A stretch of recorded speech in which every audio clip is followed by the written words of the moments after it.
Normally there are two of us. Axel,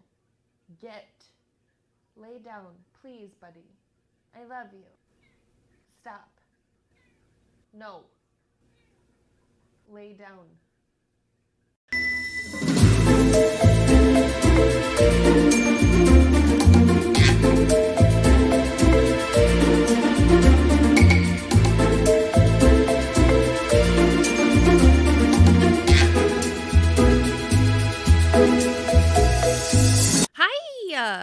Hi, welcome to Taboos. My name's Celeste, and I'm your host today. Today I'm going to be flying solo. Allie Girl is out sick, and due to conflicts of schedules, we decided to just try something different. So here we are. Welcome. We are a podcast that talks about taboo culture with foul mouths and drinks in hand. Hence, today, I have a drink in hand. Even though I'm by myself and it feels a little weird, we're just going to roll with it, okay? Today I am drinking a Centennial Pale Ale from Founders Brewing Company, and if you have sensed a hint of irony, you're onto something. This is an India Pale Ale, and the slogan of the beer actually just really made me smile, along with the can itself. The can itself has two centennials on it, and they are holding up the word Founders, which again is the brewing company, and it's just really, really fucking beautiful. But then also the slogan says brewed for us, which I think was so fantastic, and I loved it. So here we are. It's really good. It's really hoppy, and this is a fucking huge can that I was not ready for. It's a little darker than I would like it to be. It's just a lot more full-bodied than I would have expected, but it's really delicious. Also, because I'm flying solo today and I don't want to miss anything, we're going to change up the format just a little tiny bit, okay? I'm going to throw our socials out up front just to make sure that I don't miss them, because y'all know how I get in my rants and I just ramble, and who knows what's going to come out of my fucking mouth on this episode. So really, seriously, I want to get our socials out of the way. So, if you're not familiar, you can reach us at taboosthepod.com. That's our website. Allie Girl made it, and it's so fucking awesome. It's my favorite. I love it. You can find us on Twitter and Instagram at taboosthepod. We are just Taboos on Facebook, and you can always reach out to us with any taboo topic suggestions or any feedback or comments about the show at taboospodcast@gmail.com. I think I did that right. I don't know. Dear Allie, did I do that right? Moving on. Before we get into this episode, though, I want to share with y'all the intention of why we slotted this episode for today. Because this is the Thursday before the 4th of July. For anybody who doesn't know the significance of the 4th of July, for any of our non-American listeners, this is America's birthday. This is the day we celebrate red, white, and blue. This year, however, I just feel a little bit different about celebrating. And I can't help but share that with you guys, because that's what I do. That's just how I move. So with the significance of the placement of this episode out there, I'd really like to move forward with our disclaimer, which says, hi, I'm not a lawyer. Also, I'm not from 1787, which is when the foundation of our democracy as a country was founded. Okay? Let's just get that out of the way. The following information is based on research, experience, and honestly, common fucking sense. I love this country deeply. I love the potential of this country even more. I'd be lying if I said I was proud of America, because I'm really just not. Our country's incredibly flawed, run by people behind the curtain who, majority of the time, care about themselves and those who think like them, and that's it. Maybe it's because I lived through 9/11 and felt what it meant to be an American on 9/12. I believe in this country, based on that day. We all felt the same hurt at the same time, in the same traumatic fucking way. And as a country, we came together. Trauma bonding or not, that sense of community on that one day before it all really set in before the judgments and the conspiracies and the racism and the divisiveness set in, I am proud to be an American because of that day. And as proud as I am to say that, that means I also have to be honest about the fact that I'm not necessarily proud to be an American every day, because this country does not put its people first. And I believe the following research will make us question if it ever really did. There will also be a content warning for themes of racism, both direct and systemic, including but not limited to slavery and related concepts, as well as descriptions of violence, hate crimes, sexism, and domestic violence. So with that exciting information, let's jump into our little time machines. That was my time machine noise. First, I want to talk about the preamble itself, and I'd like to start with the definition, which is a brief introductory statement of the Constitution's fundamental purposes and guiding principles. But what is the preamble, though? In its literal context, it is, quote, "We the people of the United States, in order to form a more perfect union, establish justice, ensure domestic tranquility, provide for the common defense, promote the general welfare, and secure the blessings of liberty to ourselves and our posterity, do ordain and establish this Constitution for the United States of America." Amen. Please keep in mind, this is the literal foundation of this country's code of conduct, the foundation of the law as we know it today, ladies and gentlemen. So I want to talk about the history of the preamble just a little bit. A little perspective here I think would be really good for this conversation. The following information came from We the People, a common interpretation from constitutioncenter.org. Quote, "The preamble of the U.S. Constitution, the document's famous 52 words, introduces everything that is to follow in the Constitution's 7 articles and 27 amendments." End quote. We're going to pause here for just a second, okay? Per the Oxford Dictionary, an amendment is a, quote, "minor change or addition designed to improve a text, piece of legislation, etc." End quote. In legal terms, an amendment is defined as a formal or official change made to a law, contract, constitution, or other legal document. It is based on the verb to amend, which means to change for the better. Amendments can add, remove, or update parts of these agreements.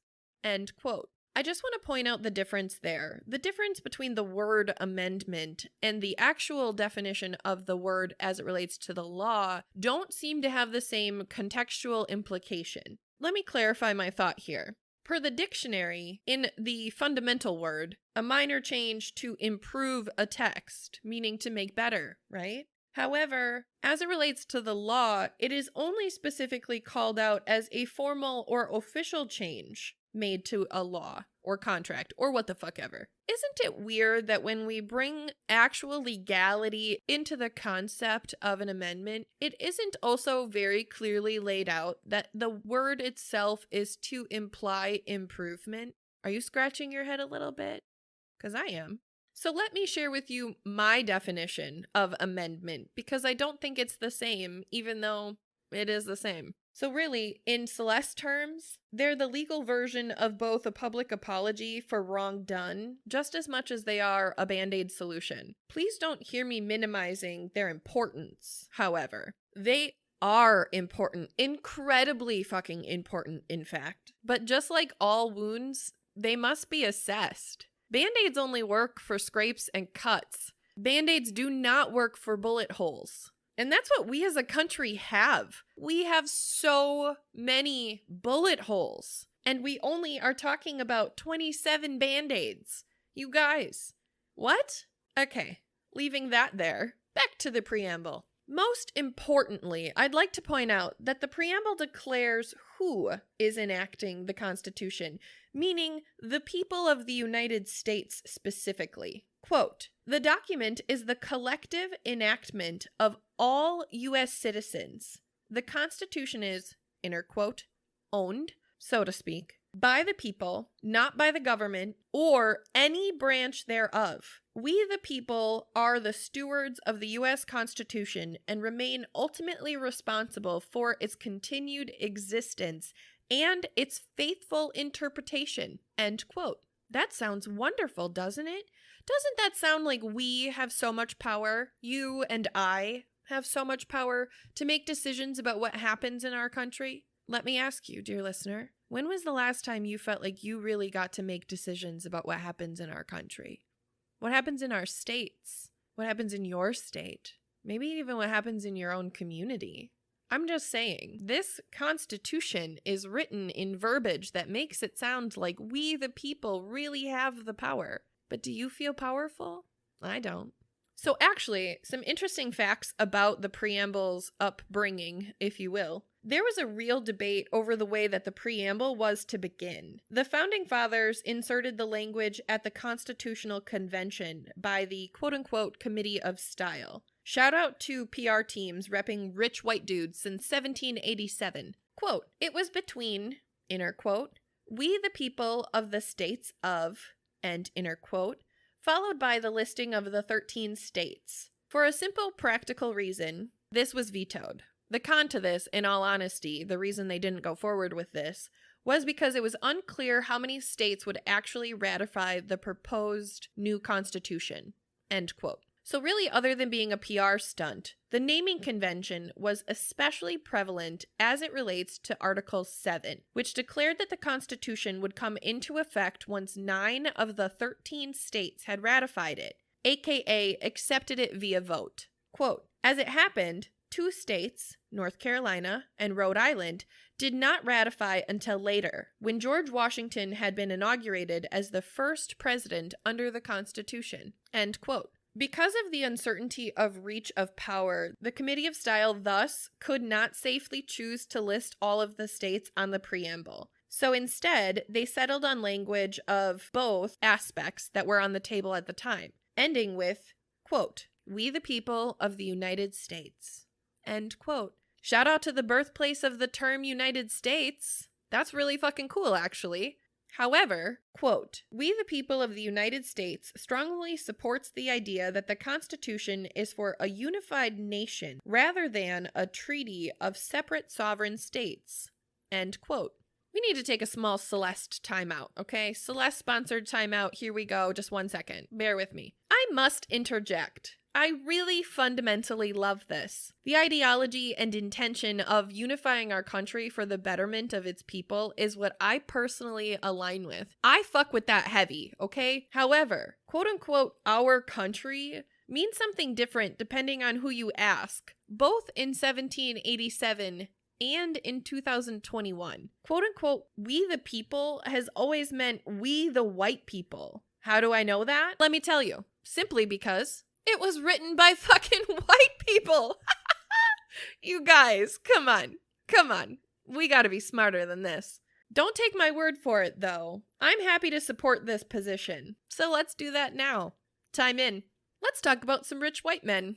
My very most favoriteest people to talk about, really. The following came from biography.com. Quote, America's founding fathers included George Washington, James Adams, Thomas Jefferson, James Madison, Alexander Hamilton, James Monroe, and Benjamin Franklin, together with several other key players, aka more white dudes, of their time, structured the democratic government of the United States and left a legacy that has shaped the world.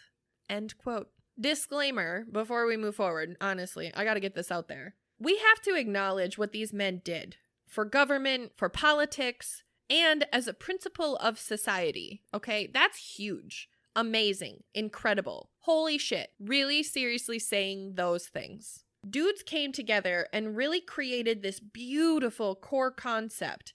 And for that, I'm proud to call myself a citizen of this country. I am indescribably grateful for what these men have created on a fundamental level. I have zero concept of what it means to not have rights or freedoms. That even today people are deprived of all over the world, but also all over our country. Please hear the following with that in mind. When I pledge allegiance to the flag, I mean that shit, with my hat off and my right hand over my heart. However, perception, intention, and reality are rarely synonymous. The following information will have a trigger warning for anyone who has been raised in the Eurocentric education system, who has never heard the reality of history. This shit may really fuck you up. We are not liable for anyone's feelings about white privilege being exposed. We've had to live through that trauma too. Hashtag white fragility. Thank you for letting me share that disclaimer with you. Moving on. Now that that disclaimer is out there, I would like to tell y'all about our dude, George Washington, first president of this glorious nation. Let's spend some time learning about Georgie boy, shall we? George was born in 1732 and died in 1799. I want to start with talking about George Washington as a wee lad, okay? Childhood and education. I think it's really important that we understand the man on our singles. Number 1, the padre, the first founding father, the first president. Quote, little is known about Washington's childhood, which fostered many of the fables to lead biographers to manufacture stories to fill in the gap. Among are the stories that Washington threw silver dollar across the Potomac, and after chopping down his father's prized cherry tree, he openly confessed to the crime. End quote. Shout out to every American who genuinely believed that Washington's teeth were wood. Bless y'all. Oh my God. Stay tuned. Quote, it's known that from the age of 7 to 5, George was homeschooled, studied with the local church sexton, and later a schoolmaster in practical math, geography, Latin, and English classics. End quote. I would like to submit Washington's education alone as a demonstration of white privilege. I'd like to offer the analogy of transportation, so please just bear with me for a second. The indigenous people who inhabited this land, they were walking, which is totally fine, okay? They were walking and they were successfully doing so. But education is a vessel that propels us as human beings forward. George, dude was going 50 in a 30 comparatively. And this is still a real thing in our country today. Stay tuned for future episodes. Some other fun facts about George. He lost his whole family to various illnesses, of which included his half-brother, Lawrence, who he had raised from the time he was 11, and his niece 2 months after her dad had died. That's a sad life. George was the head of his estate by the age of 20. Whoa. That's real. Lawrence had married Miss Anne Fairfax, the daughter of Colonel William Fairfax. And, quote, under her tutelage, Washington was schooled in the finer aspects of colonial culture, end quote. AKA colonization. Literally. That's what that is. Just so everyone knows. I'm really just going to be honest about that. Throughout his life, he would hold farming as one of the most honorable professions. It still really is. And he was most proud of Mount Vernon. Over time, dude had accumulated about 8,000 acres of his personal property. I want to take a second and just share with you guys, for anyone who isn't sure how power works in this country, it's by wealth, okay? And wealth is defined by power, education, and land. Just saying those words for you to sit with. George was a national leader and the only man of able body left in the House, which led Virginia's lieutenant governor to appointing George as the perfect fit for major of the Virginia militia. Shout out to our white privilege episode and our feelings about militias. If you're not familiar, let me tell you, we're not fans. Interestingly enough, Washington actually had been captured during the war by the French after, get this, you guys, get this. He went to warn them to remove themselves from the land, quote unquote, claimed by Britain. The French were on land that they claimed physically in person, and Georgie boy ran over there. He skedaddled so quick to tell them they better go because Britain had said that that land was theirs. That's what happened, okay? But also, I need to be really clear about this. The French were still white people. I really need to say that. The French, being white people, claimed this land. We need to call that out as well.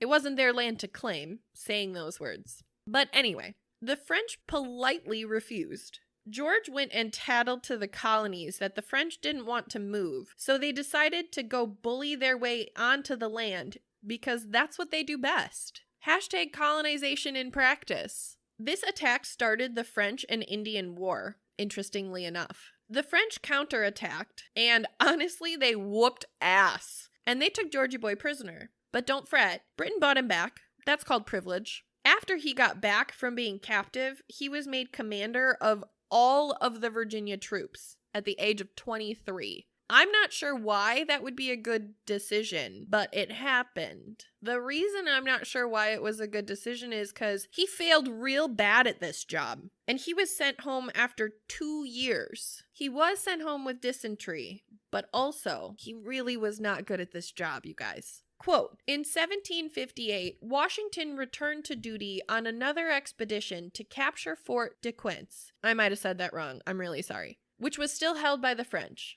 A friendly fire incident took place, killing 14 and wounding 26 of George's men. However, the British were able to score a major victory, capturing the fort and also control over the Ohio Valley. End quote. I just really need to stop for 1 second because the words friendly fire and killing 14, wounding 26 in one sentence doesn't make sense to me. Why would there be friendly fire and that much death?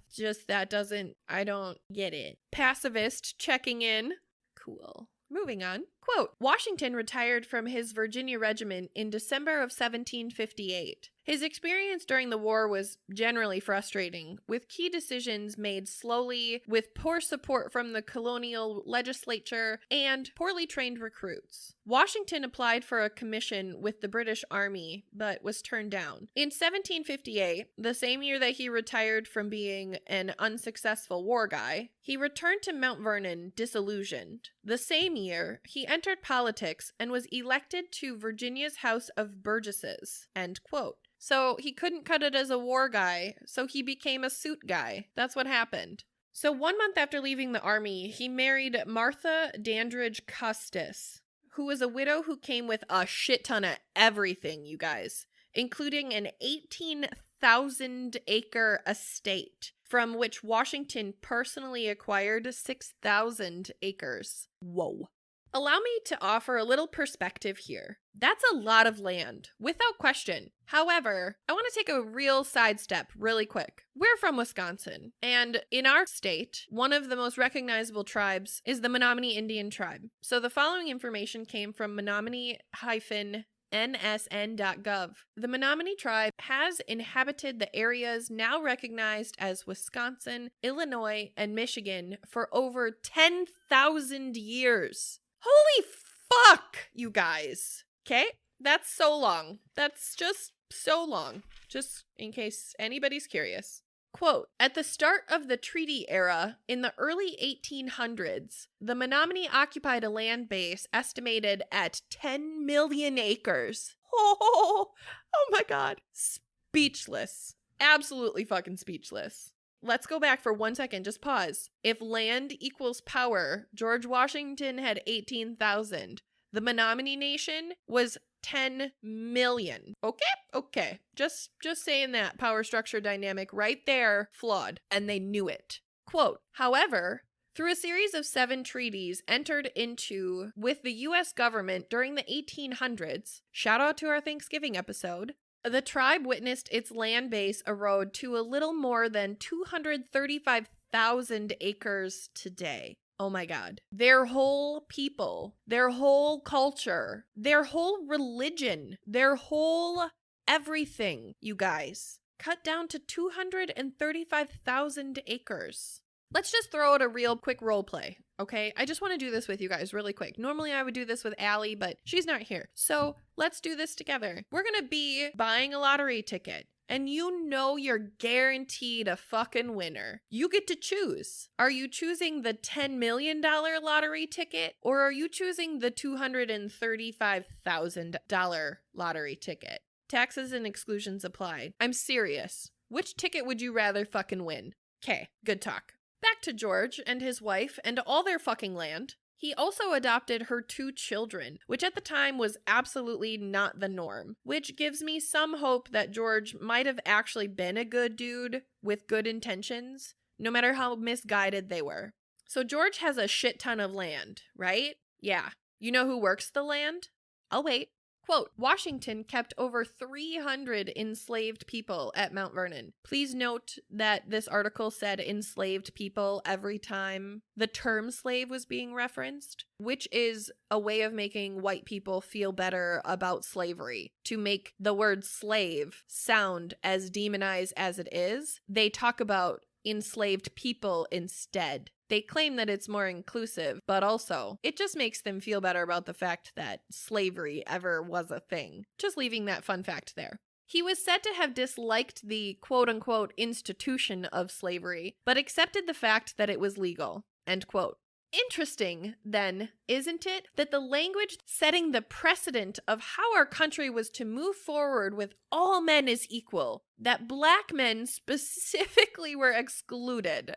Irony, you guys, just really seriously. There's no such thing as coincidences. But I digress. Quote, Washington, in his will, made his quote-unquote displeasure with slavery known, as he ordered that all his slaves be granted their freedom upon the death of his wife, Martha. It was an act of quote-unquote generosity, however, applied to fewer than half of Mount Vernon's slaves. The slaves owned by the Custis family were given to Martha's grandchildren after her death. End quote. K. 1. How fucking inhumane. Done. 2. Granny died. Here are her 150 plus prisoners, who are including men and women older than you, as well as children younger than you. Have your way with them. What the fuck is that? What? Okay. Not even done though. 3. George could have maybe not waited for Martha to die? Don't you think? Really? Seriously? He had the authority to do so. The term quote-unquote generosity being used here is a huge call out to whitewashing. And that's the point, you guys. This exists, and we need to be aware of it. In fact, it exists in our Constitution. Welcome to Taboos. Let's talk about George as a slaveholder a little bit, which is not information that you can find on biography.com, I'd like to point out. Specifically, the following came from mountvernon.org. Quote, despite having been an active slaveholder for 56 years, a man who had a displeasure with slavery was a slaveholder for 56 years? Really? Okay. Washington struggled with the institution of slavery and spoke frequently of his desire to end the practice. End quote. Gross. He was the only slaveholding founding father to release his slaves upon his death. But I would like to point out that was only 123 of his 317 slaves, to be exact. Georgie Boy had become a slave owner at the age of 11. This had consisted at the time of 10 slaves that he was willed, meaning his daddy died and he got his slaves. Later, by young adulthood, he would purchase 8 of his own slaves to work the property, until 1755, when his slave purchase consisted of a documented 4 men, 2 women, and a child. I just really have to ask, if you hate the practice of buying human beings, stop buying fucking human beings. That's a choice. Okay? Quote, when George took control of Mount Vernon in 1745, the population of Fairfax County was around 6,500 people. Of those people, 1,800 people were slaves directly from African origin. Oh my God! By the end of the American Revolution, over 40% of the people living in Fairfax County were slaves. Holy shit, you guys. What the fuck? That is so many people. That is such a real population. 40% of any community is a fucking real percent. Do you know what 40% almost is? It's almost 50%. Do you know what that is? That's half. Oh my God. Okay, I'm done. I work here. It's fine. Whew.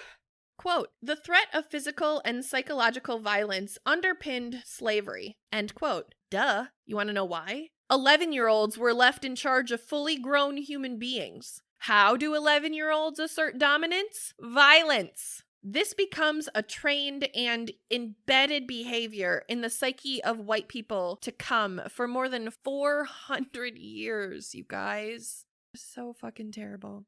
Quote, slave owners administered punishments to control their workforce. In his later years, Washington believed that harsh and indiscriminate punishment could backfire and urged overseers to motivate workers with encouragement and rewards, which was never in the form of payment or freedom, mind you. Still, he approved of quote-unquote correction when those methods failed. Mount Vernon's enslaved people endured a range of punishment depending on the alleged offense. In 1973, the farm manager accused an enslaved seamstress of being quote-unquote impudent by arguing with him and refusing to work. As punishment, he whipped her with a hickory switch, a reprisal that Georgie had deemed quote-unquote very proper. End quote. We're going to talk about this story. We are really going to just take a second and fucking talk about this. The article continued to talk about Charlotte's response, which was that she had not been whipped for 14 years, suggesting that physical punishment was very sporadic, but not unheard of at Mount Vernon. And we're really going to pause on the history aspect because lawyer Celeste cannot ignore the details of this story. We need to talk about them. We have the plaintiff, Anthony Whitting, a farm manager, implying he's a white man. And then we have the defendant, Charlotte, a seamstress, quote unquote, implying she was, quote unquote, a cleaner slave who was allowed to be in the physical presence of white people, if not in the house. Please do not miss the fact that Anthony has a first and last name and that Miss Charlotte does not. This is humanizing Anthony and dehumanizing Charlotte. I just want to point out the significance of that for you. As well as, Charlotte didn't have a last name. You know why? She was property of. We must keep in mind, roles at this time in history were incredibly important and very clearly defined, okay? There was not cross-functional training. There was no, let me go quick help out in that department. That is not how it worked at this time in history. Just being really honest about that. So I ask you, dear listeners, just pretend to be my jury for just 1 second, okay? Because here we are. Isn't it weird that a farm manager would even be near a seamstress to an extent at which point he could determine if she was or was not, quote unquote, working? She's a seamstress. Okay. Just a real good question to ask, right? Isn't it also weird that he could, as a whole different department of the homestead, decide the punishment of this seamstress? Isn't that strange? Wouldn't it be weird if the boss of IT came over to you in sales and started chewing you out for some shit you did? Wouldn't that be weird? Wouldn't it be weirder if he beat the fuck out of you for it? I think it would be. Maybe that's just me. Which leads me to question if she refused to work or if she refused him, sexually, obviously. And isn't it possible, rather than facing the rejection from a black woman who was beneath him, this white man could not stand the hit to his ego, and instead he hit back? Isn't it possible that he raped her? Isn't it possible her side of the story isn't being told? Isn't it interesting that the quote of, "I haven't been whipped in 14 years," showing violence was sporadic, is just such a strange statement to be made to us, the reader, let alone in general. It's a weird fucking thing to say. That's a weird thing for a slave to say. Can y'all imagine a slave saying that? "Oh, I don't get whipped very often, but otherwise it's great being here." That doesn't sound real. And the reason that this is this way is to make us feel like maybe George wasn't the terrible monster that other people who worked with slaves or even owned slaves could have been, normalizing that he had them at all, because he wasn't the worst slave owner. It's okay that he still was one at all. That's what this article is saying. Gross. Isn't it possible, ladies and gentlemen, that Anthony Whitting, in fact, took blame for this event to prevent George's name from being associated with this stain on his history? These are the questions we really need to be asking when we understand and look at history. This is what it means to be awakened. The opportunity of seeing the other side of the story and to be able to articulately defend it. Poke holes in the stories. They're fucking there. There's a lot under this coat of white paint. And if you just honestly chip a little bit, you will get there because it is not that deep beneath the surface. But let's go back, okay? Speaking of how not great Washington was to slaves, his teeth that we were told as children were wood, yeah, they weren't. Not even close. Quote, deep within one of Washington's books is an entry which details Washington's purchase of 9 teeth from quote-unquote Negroes for 122 shillings. Okay. Anyone who pays for body parts at this time in history is doing so for absolute cosmetic purposes. I need y'all to know that. Medicine was certainly not to the point of organ transplant, so donors weren't really a thing. That wasn't really a concept, okay? But rather than saying it that way, the article dunks that cookie in milk so that it reads, quote, whether the teeth provided by the Mount Vernon slaves were simply being sold to a dentist, who was Jean Pierre, and then they were going to a mayor or whoever that they were originally intended for, because there is no direct link that they were purchased for George Washington specifically. Since Washington paid for the teeth, it suggests that they were either for his own use or for someone in his family, which is honestly even fucking grosser. It is important to note that while Washington paid, quote, these enslaved people, end inner quote, for their teeth, it does not mean that they had a real option to refuse his request, end quote. Okay. Hyena mode initiated. All right, let's fucking go. How blatantly, disgustingly untrue of a statement in its absolute purest context, okay? Washington did not pay slaves for their teeth.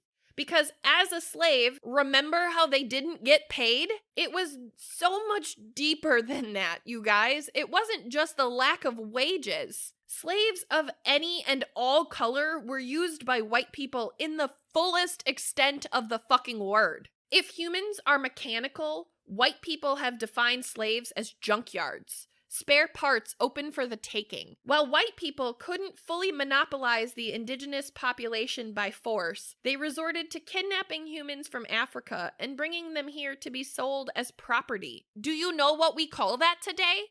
That's called human trafficking. Yes, it is. Yes, it is. White people have been guilty of human trafficking for at least 400 years. We invented it, y'all.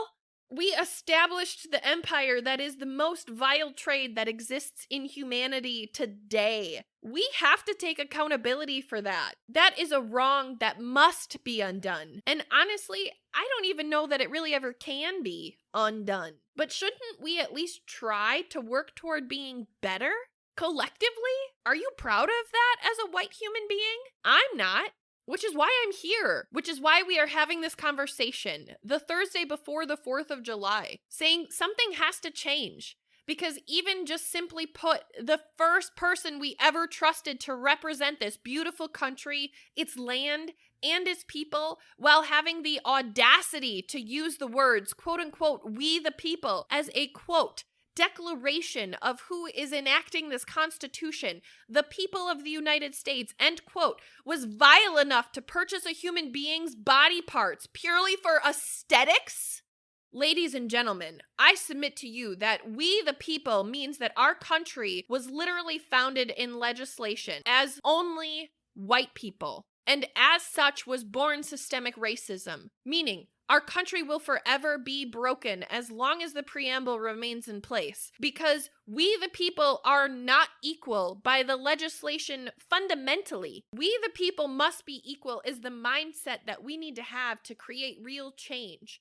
And that starts with us, fellow white people. We must be better. We must stop oppression by stopping ourselves from being the oppressors, and then also stopping our brothers and sisters and uncles and aunties and anyone who is white from being the oppressor. We have to learn from the mistakes of the past. We have to listen to the voices of those oppressed and really just fucking listen. Don't tell them that their feelings are wrong or that you didn't like the tone in which they came out. You have no concept of what their generational trauma looks like. Oh, wait. We do have an idea of what their generational trauma looks like. Let's talk about it. Another huge shit stain on the underwear of all white people. You know how we were all taught that Hitler and Nazis were so terrible? Yeah, that's real. That's super fucking real. So fucking bad. History books describe that shit correctly. But you know why? Let's talk about that. That's the important thing here. Because it's not our history. It's not American history. So the history books could speak to it articulately, and they could really point the finger where it needed to go, because we weren't the villain. We were the hero. Those white people aren't our white people. And we saved them from genocide. And I'm so glad. I'm so incredibly proud to be from a country that stood up to the purest evil and prevailed, saving millions of innocent lives after the loss of millions of innocent lives. And now we talk about the raging success for the red, white, and blue because our colors showed. We're patriots, undoing injustice. But what we all fail to call out is that while we were the patriots there, we have always been the Nazis here. Genocide, slavery, and entitlement runs in our DNA just as much as it does everyone else's. But we were the villains. We always have been. Because we knew it was morally wrong and we did it anyway. And we kept doing it. And kept doing it. And keep fucking doing it. So when I talk about myself as a white woman versus when anyone references quote-unquote white people, shit, when Tiny and I talk about white people, I am not offended. I recognize that there is a difference because we are not the same. Because I would never be able to take from anyone the way that white people take from everyone. And miraculously play both the victim and the hero at the exact same time, blatantly ignoring real victims and the pain that they have caused. I am white. My color does not define my character, internally or externally, because I refuse to allow it to be that way. So I really ask you to ask yourself, does your color define your character? We recently had an episode about Juneteenth, where I talked about the significance of the day, and honestly that we spend that day celebrating. Black people in our lives, Black people everywhere, Black culture, we just love Juneteenth. That is our day to celebrate. But the other 364 days of the year, this is how I move. This is what's important to me. I personally choose to celebrate because that's just me. I love to love. We celebrate everyone in the ways that we are different, but that isn't the extent of my allyship. Which brings me to a really hard conversation that we need to have, fellow white people. Allyship is a really beautiful thing. And shout out to our white privilege episode where we really spent some time talking about the difference between being a white ally and being a white savior. Love that, okay? I mean, don't love white saviors. No, fuck that shit. Terrible, terrible, terrible. But white allies, love. Okay? There is also this thing called a performative ally. And honestly, performative allies are just as dangerous as blatant racists. I need y'all to know that. Performative allies are bait put forward by true racists. What really matters, though, is the way that white people show up as allies for any oppressed people. Whether they are oppressed by race or gender or religion or sexual orientation, whatever. Humans cannot survive independently. And why would we want to? Honestly, I'm asking you that. Why would we want to? Like, I hate other humans. Real. Not you guys. Love listeners. But I say that all the time. I hate humans. I hate people. Because I do, like, more often than not, people just piss me off. Right? That's real. And yet, I still recognize the value and beauty of everybody. That's also real. And part of living with other humans is that we're all different. And that's okay. Dear white people, that's okay. You don't have to like it. You really seriously don't have to. I'm not asking you to. But I promise what you'll like less is how small your world will be when the rest of us light this bitch up with every color there is. And white people are the minority permanently. Giving you that heads up. Don't you think that we should prepare and do something about that now? Because at some point, there will be a power shift. Dinosaurs are going to go extinct again, and there will be new faces with new, fresh ideas that will go into place. Why wouldn't we want those faces to be representative of what this country was intended to be? one opportunity of liberty and justice for all. We have to remember, for all means Black people, brown people, Indigenous people, Hispanic people, Latina people, Muslim people, Italian people, Irish people, Polish people, all fucking people of all fucking races. All people who have made this country what it is and will continue to define this country moving forward. We need to really create real change. We need to address this and what needs to be done. Reparations need to be made. This can be as personal or as impersonal as you choose for it to be. Maybe that looks like voting in favor of the greatest good rather than your greatest benefit. Whether that's your kid's school, discussing district lines, or better yet, let's make school funding not tied to income tax. Just a thought, throwing that out there, because that is both oppressive and systemic as fuck, in case nobody has ever told you that. Maybe that means educating your kids that people with different colored skin does not determine the quality of their heart or their human value. Maybe that's a good place to start. I'm just throwing those words out there too. Maybe that means allowing people of color the space and opportunity to literally do anything. And then we have to back the fuck up and we have to let them keep it. We have to share it. That's the point. They don't need us to tell them how to function in this country. They have helped shape this society just as much as we have. And we will all live in a healthier country in every aspect the sooner white people accept that. And dear listener, you can choose to continue to be part of the problem or you can join us. But either way, we the people will be equal. So let's take a hop, skip, and a jump back to the preamble, shall we? We're going to really break it down for a second. I'm going to just throw a little whitewashing translator on as I read the preamble for you guys here. I think that this is going to be really fun. So it reads, quote, "We the people of the United States," which translates to, "We the people of the colony of the North American Territory." Nothing wrong with that statement. At the time, that was a true statement. Quote, "In order to form a more perfect union, aka in order to make a perfect little colony just like the motherland wants. Establish justice," or also could be read as, "to make rules based on what we deem fit for ourselves and people who fall in line with the colonization agenda. Ensure domestic tranquility." I just have to ask, this isn't even a translation. When have we ever fucking had this? I'm really serious. I'm just checking. Y'all were a bunch of bullies in petticoats. The fuck kind of tranquility did y'all bring to this fucking country? Its land or its people? Please tell me that. Please address that. Okay, I'm sorry. Moving on. Quote, "To promote the general welfare," meaning let's make it reasonably acceptable for the people beneath us, the rich white bullies, because we need the peasants to stay in line. Welcome to Britain Jr., BTW. Quote, "And secure the blessings of liberty to ourselves and our posterity," meaning we will be free and those of this land who follow the rules of colonization will also be granted their liberty, which we worked really hard for. Blood, sweat, and tears were shed to make this happen. And honestly, I'm going to leave that point right there. Blood, sweat, and tears were shed for us to have these things. Quote unquote freedoms.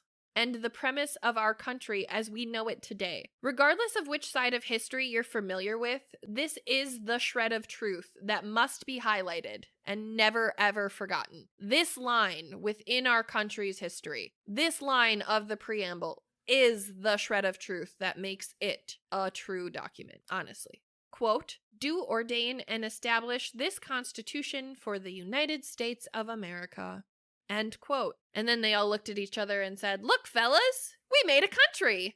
Equity is much, much bigger than just in terms of race, however, in case y'all didn't know that. But before we get into that piece, I think it's important that we learn a little bit more about another one of our pimp daddies of the country, because I assure you that Georgie Boy is not the only bastard with a slanted past, present, or future in our country. So next we're going to talk about James Adams, okay? James was around from 1735 to 1826, and the following information came from biography.com. Quote, "James was a founding father the first vice president of the United States, and the second president. Additionally, there was like a sub-quote that followed that said his son, John Quincy Adams, was the nation's sixth president, end quote. Hashtag nepotism. Just throwing that out there. But let's talk about who John Adams was. According to this article, quote, John Adams was a direct descendant of Puritan colonists from Massachusetts Bay Colony, shout out to the motherland, of most white people who came to North America. He studied at Harvard University, where he received his undergrad and master's in 1758. And in 1758, he was admitted to the bar. In 1744, he actually served on the First Continental Congress and helped draft the Declaration of Independence. Shout out to Nicolas Cage and National Treasure. More importantly, though, shout out to Riley Poole. Riley Poole is one of my all-time favorite characters in any show, movie, existence, anything. Moving on, let's take a high-level look at J-Dog here, based simply on what we already know at this point. If education equals power, at 16 years old, Adams had earned a scholarship to attend Harvard. At 20, he was an apprentice and studied law in the office of James Putnam. His parents are colonists that immigrated to America. And before anybody gets butthurt that I called them colonists, guess the fuck what? That's the literal technical term for where these humans came from. Dear white people, being called a colonist is in fact a bad thing at this point, because we earned that. Our ancestors turned a word that described their home as a word synonymous with terrorism, genocide, hate. We brought this upon ourselves, even if it wasn't you and I who did it. We don't have a right to be pissy at being called a colonist.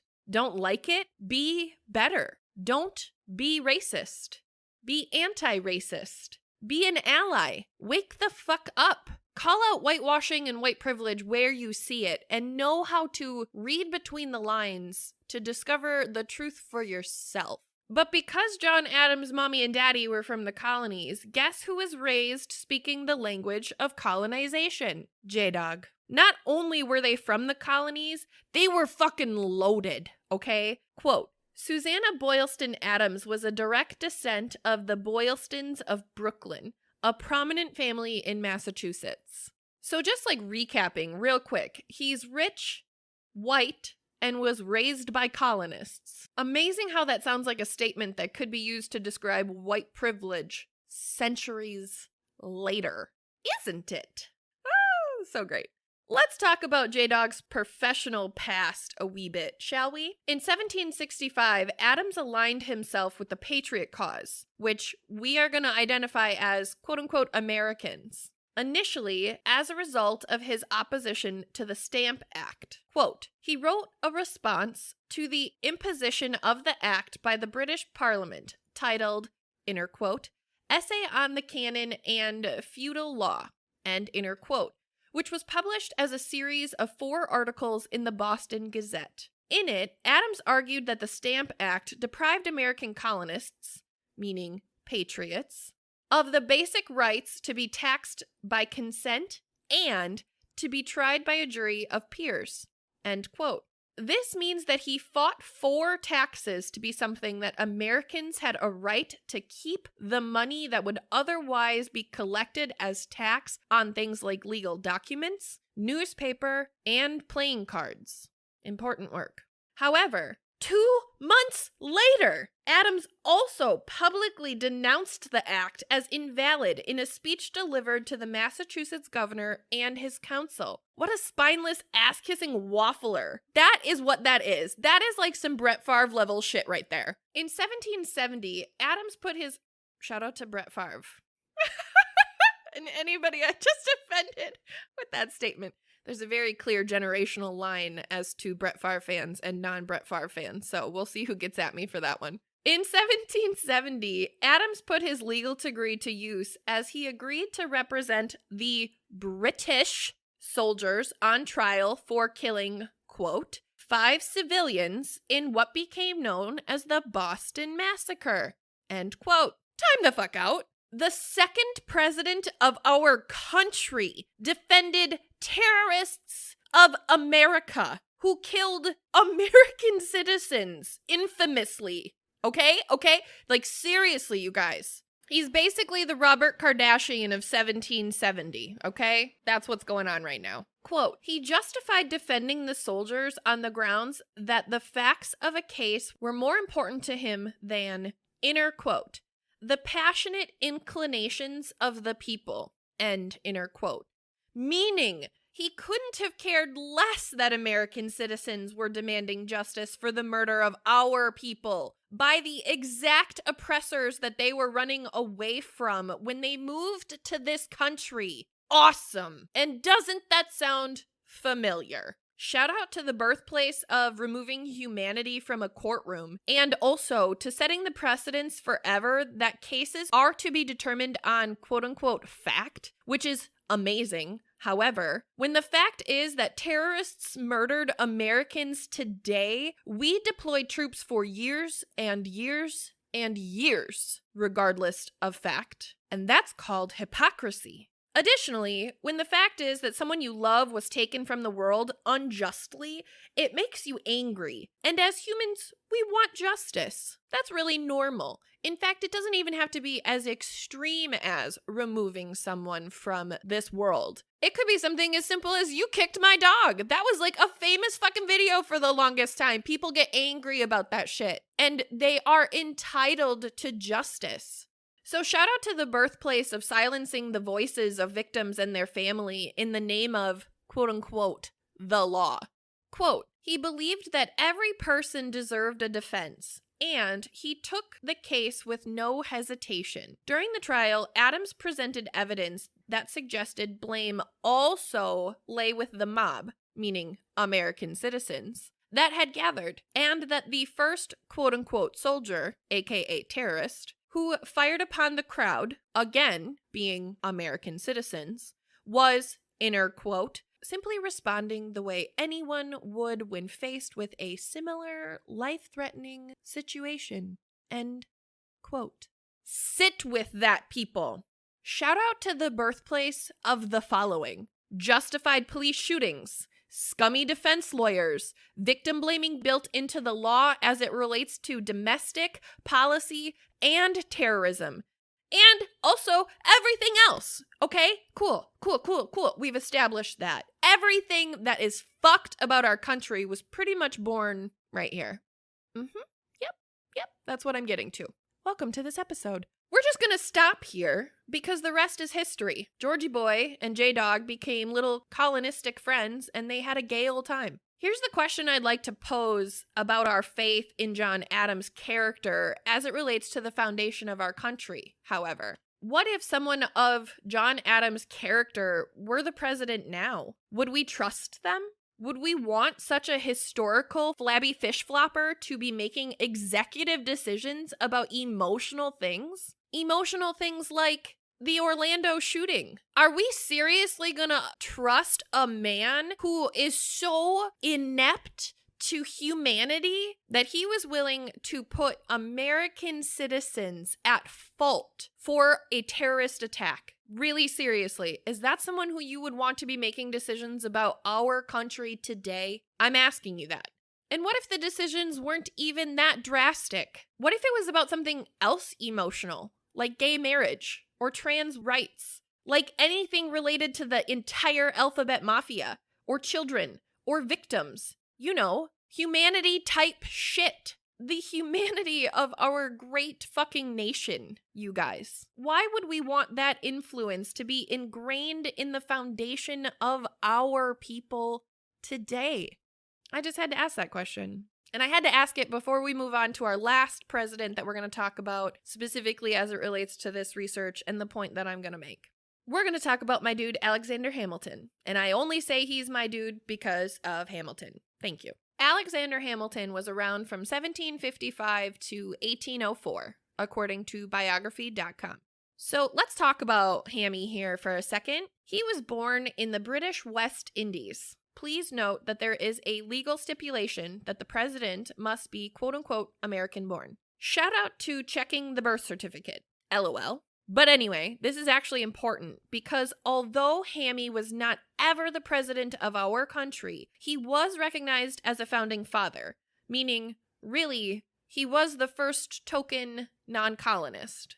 And honestly, I find real hypocrisy in that the president cannot be born outside of these blue, red, and mainly white walls, but it was fine for building the foundation of this great country. Please note the real slant at tokenism, because, yeah.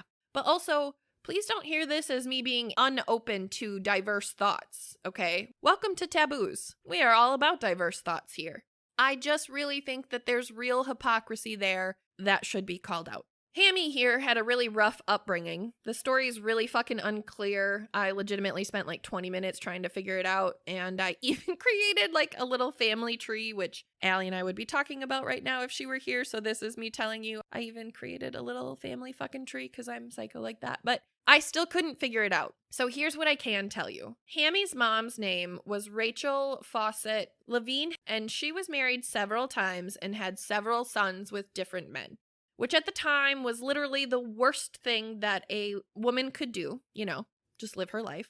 Terrible, terrible fucking thing at the time. Her first husband was abusive as fuck. He was a quote-unquote much older merchant, which really meant he raped her, whom she had been pressured to wed by her parents when she was a teenager. So he was a child molester on top of it, to be really clear. They had a son together named Peter. This pedophile ended up being so abusive, in fact, that, quote, Levine had spent all of the money that she had inherited when her father died, aka her actual worth on this planet. And during their, inner quote, tumultuous relationship, end inner quote, if that's even what we can call marrying your pedophilic rapist. By Danish law, even it had her imprisoned for several months for adultery, end quote.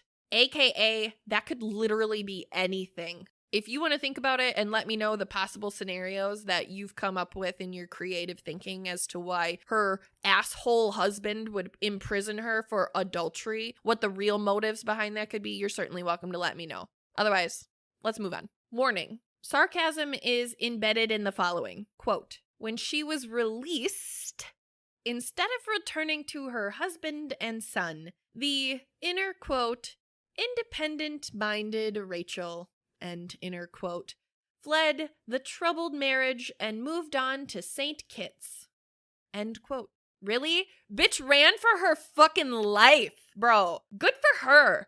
Fuck independent-minded. Fuck that shit. This is the 1700s. Women were not praised for being independently minded, nor were they ever encouraged to think that that was an option. If a woman was independent-minded for real, it was likely for her survival. Wake the fuck up. Quote, it was there that she met and moved in with James Hamilton, with who she had another son, James, which is Hammy's big brother, end quote. AKA, she got safe, she needed a place to stay, she likely worked for James Hamilton and likely got pregnant in whatever fucking manner that happened.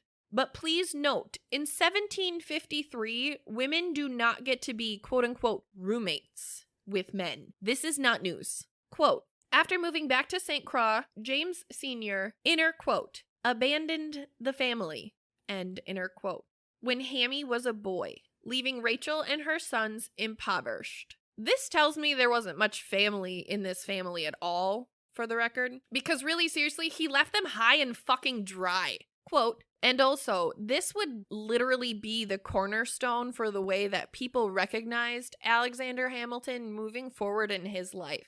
In fact, James Adams being one of the top perpetuators of this being Alexander Hamilton's defining characteristic. Quote, John Adams would one day come to characterize Hamilton's rise from, inner quote, humble beginnings, end inner quote, meaning the literal fucking streets, by describing the young Hamilton as, inner quote, the bastard brat of a Scottish peddler, end quote. If you don't think in 17 fucking anything, a man would absolutely loathe the woman he called his mother to some degree for giving him that title, you have zero concept of mommy issues. Either good for you, or you are repressing some real shit May the odds be ever in your favor. Don't believe me that Hammy here didn't grow up to respect women? Allow me to share with you. Shout out to Disney for buying the rights to the musical improvisation to some of the following information. Hamilton, streaming on Disney+. Dear Disney, please don't sue us. I was just giving you a shout out for this. Okay, thank you.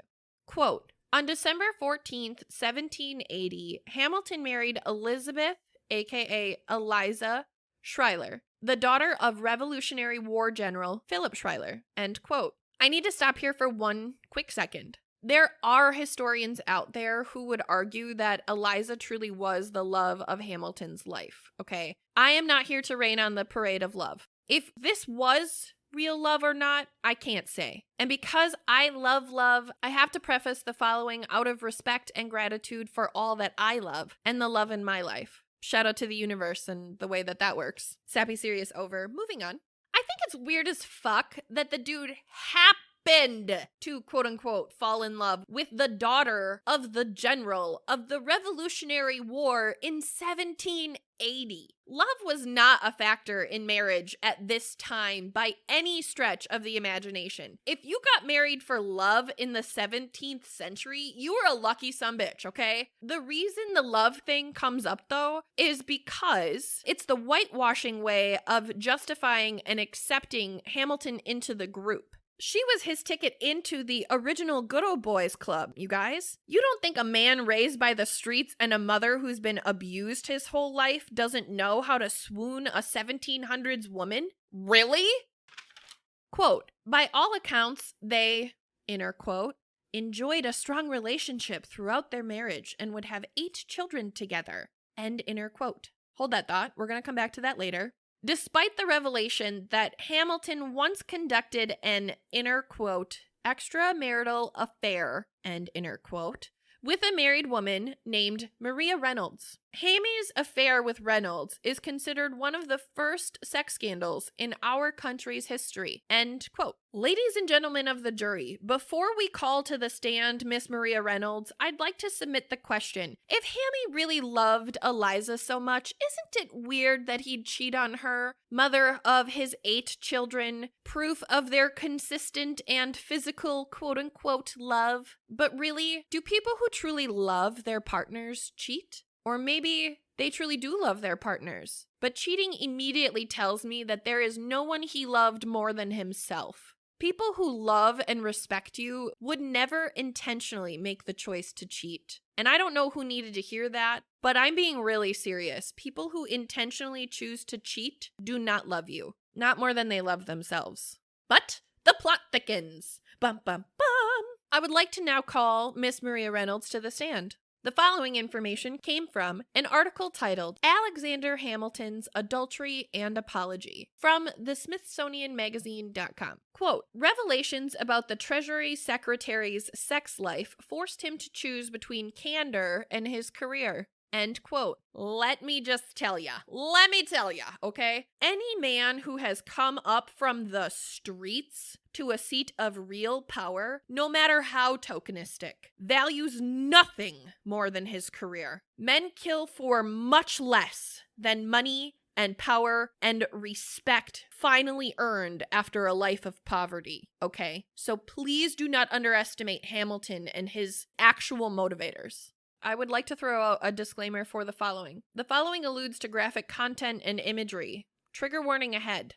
Per the article, quote, Maria Reynolds, a 23-year-old blonde. We're going to stop, ladies and gentlemen. Let's ask ourselves, why is her appearance the first comment offered in this article? Why is that relevant information? Quote, came to Hammy's Philly crib to, quote-unquote, ask for help. Her husband, James Reynolds, had abandoned her. And then the article said, quote, not that it was a significant loss, for Reynolds had grossly mistreated her before abandoning. End quote. Does that sound familiar? A little sort of like Rachel's experience, maybe, doesn't it? Definitely. Yes, I thought so too. Interesting perspective, I think, that should be considered. Besides that, however, let's address the actual context here, which is fucked. It is 1791. The type of help that a married man could offer any woman other than his wife was employment. okay? So this article is telling us that this beautiful, sad damsel showed up looking for work at Hamilton's house. And please note, at this time, Hamilton is 34 years old and was serving as Secretary of the United States Treasury. And this is where shit gets good. Quote, Hamilton was, inner quote, eager to be of service, end inner quote, but, inner quote, he recounted later, saying it was not possible at the moment of her visit. So he arranged to visit her that evening, money in hand, end quote.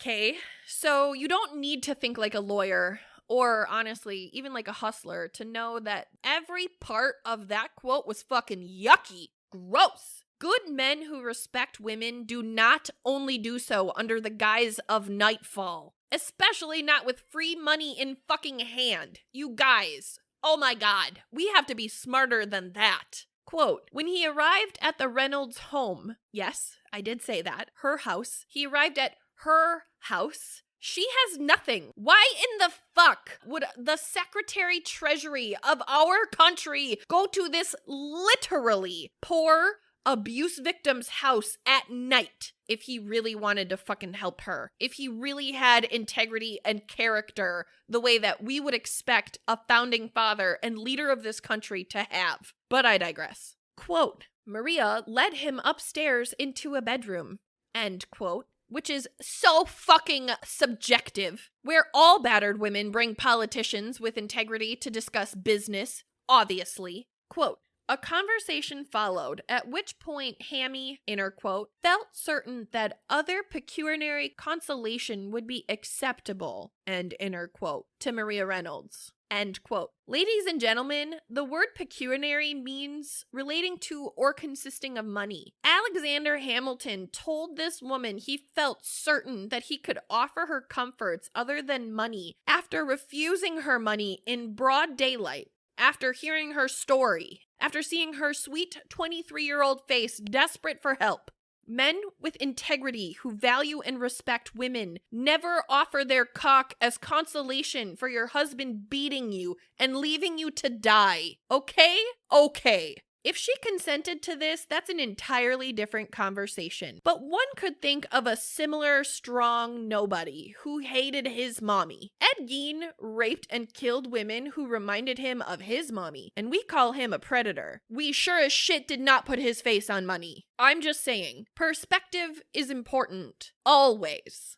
But regardless, at minimum, Maria Reynolds is a prostitute. And sex work is work, yo. I'm not mad at Maria for this. I'm not holding her accountable for this. Thank you very much. Let's fast forward through all kinds of drama. Hammy and Maria did whatever they did for a summer, just one, until James Reynolds returned, quote, to the scene and instantly saw the profit in the situation, end quote.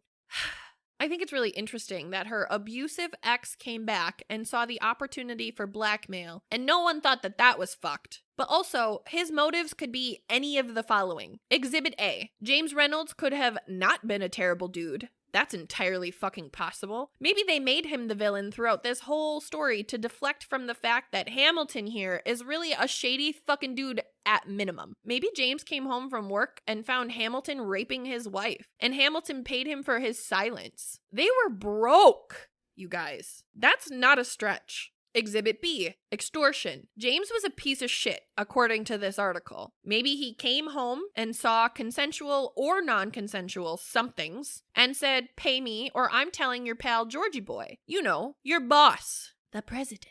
John Adams was honestly dying for a reason to socially execute Hamilton. Fun fact. Dude hated him. So this would have been a prime opportunity for James Adams to shove it in George's face that Alexander Hamilton was a piece of shit, just like he had been saying all along. I'm just pointing that out as well. Or Exhibit C. James Reynolds was a pimp who sold his wife to Hamilton for his own personal pleasure and profit, and likely against Maria's conscious awareness of the situation. Given some of the letters that I've seen, I recognize that she sounds like a victim and that she sounds trapped, but by what and to what extent really is unclear. All of these exhibits, however, don't really make Hammy sound like a dude who we should be trusting to make decisions about women's bodies, minds, abilities, or rights. You know, women's rights. So I have to ask, why would we the people, which includes women, who have rights, which I just need to sidestep and say only because we fought like hell. Oh my God. Not because men gave them to us, I must say.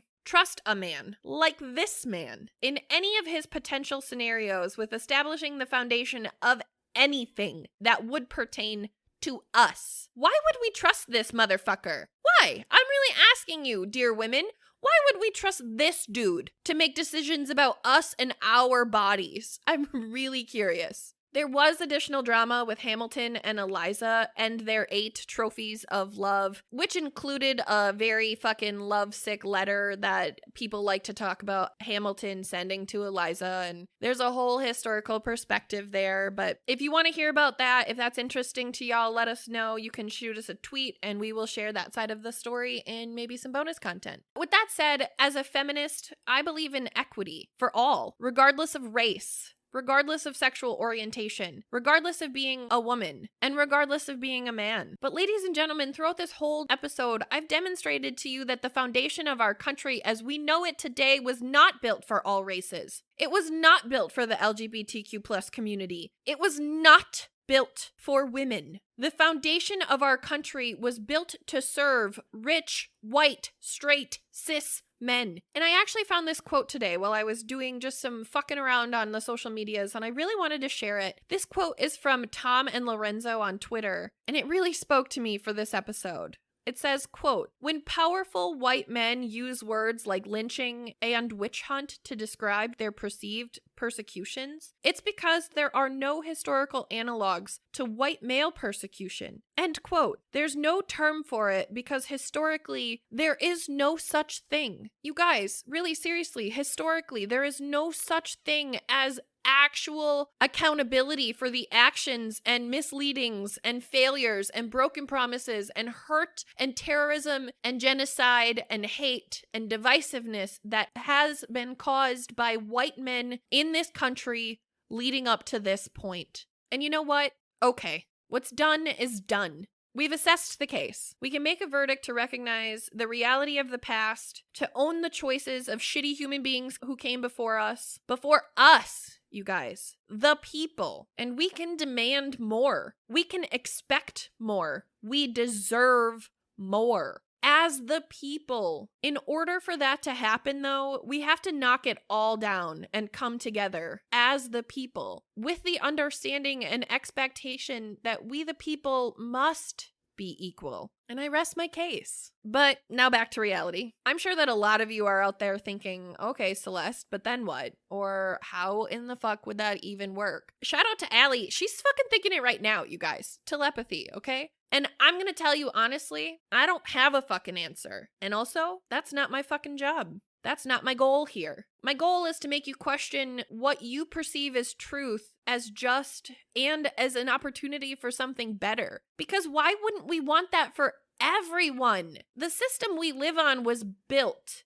It is a fabrication. It is a construct. It could be unbuilt and rebuilt. There are good humans out there who know that that's true, who are way smarter than I am, who should really get on that, because I cannot stomach the idea of Tiny or Moose growing up in an environment that values human life less than a metaphorical set of principles created centuries ago by a dying fucking breed. If you are offended by that thought, I am exactly talking to you. Shout out to Andrew Yang, who has so many brilliant ideas to save our fucking country and contribute to humanity directly. If y'all aren't familiar with Yang Gang, I highly suggest looking into him. But also, you guys, people who think like that, that's who we need to be looking to. That's who we need to be asking these questions to, and give them an opportunity to answer them, to show up, to follow through.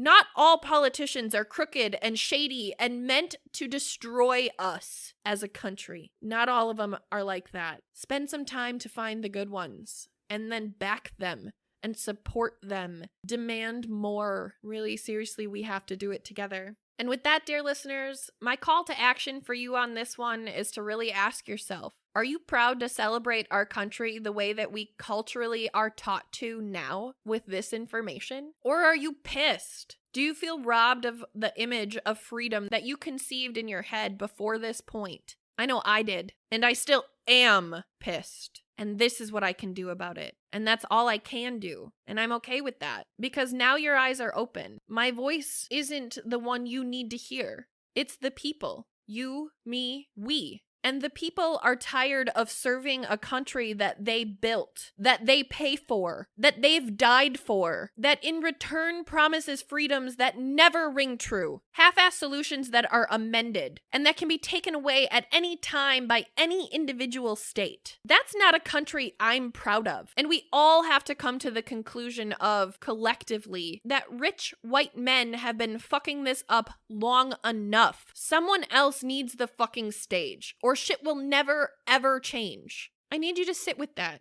you guys, and really ask yourself, do you want change? Or do you just want to demand it without any expectation of actually working for it? Because if that's your position, that is white privilege. And we have to be better than that. Our country will never be better if we don't step up and step out of the way. Because this episode is airing before the weekend of the 4th of July, I really would like to end it on a patriotic note to say thank you to the men and women who have served our country in whatever way that means. Whether that means in the form of labor, in the form of service, or in anything else. I am so honored to be celebrating the men and women and children and lives that have been dedicated to this country, who have built this country. Because without each of them, I wouldn't have the things I have today. I wouldn't have the freedoms that I have, and there would be no hope of the freedoms that we can all have in the future.